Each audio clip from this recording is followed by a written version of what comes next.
ایک بہن نے کویسچن کیا کہ ان کا بچہ 1 ماہ کا ہے، رات بھر روتا رہتا ہے، سوتا ہی نہیں ہے، فجر کے ٹائم آ کے سوتا ہے، دن بڑے آرام سے گزر جاتا ہے، رات ہوتی ہے پھر رونے لگ جاتا ہے۔ وہ کہتی ہیں کسی نے کہا ہے کہ اس کو کچھ چیزیں نظر آتی ہیں اس وجہ سے روتا ہے، کیا حکم شرع ہوگا؟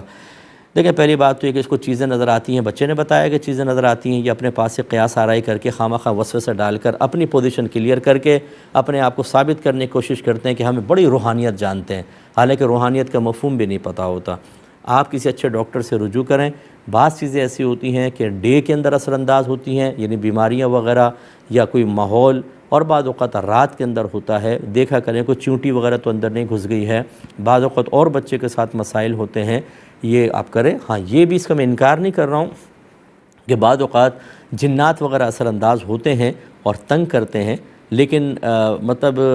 ایک کیسا جن ہے کہ رات میں آتا ہے دن میں نہیں آتا،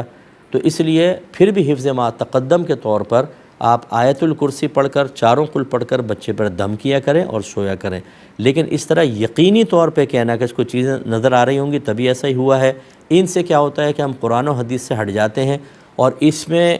اس قسم کے لوگوں کو وسوسے میں مبتلا کرنے والوں کے لیے بڑی وسعت ہوتی ہے، بہت بڑا گراؤنڈ ہے، کیونکہ آپ تو جانتے نہیں، اچھا انہیں خود بھی نہیں پتہ ہوتا، لیکن اس طرح کی باتیں کر کے اب یہ روحانی مسائل ہیں،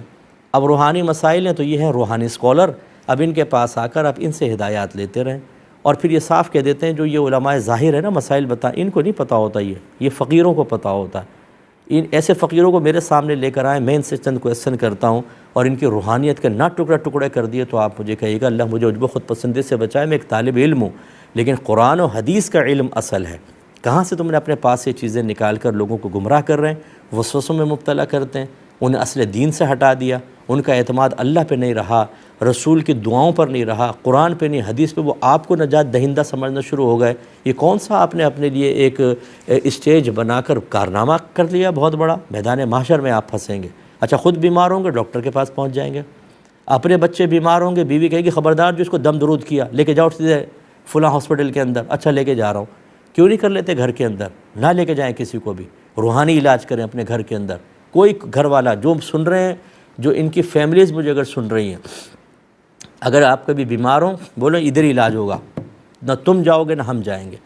پوری دنیا کو آپ نے کہا ہوا ہے کہ بعض کہتے ہیں ڈاکٹر علاج چھوڑ دو، ہم سے علاج کرواؤ بس، اور مار دیتے ہیں آدمی کو، تو ایسا نہیں کرنا چاہیے۔ بہرحال تو دم وغیرہ کر لیا کرے۔ اب چونکہ ٹائم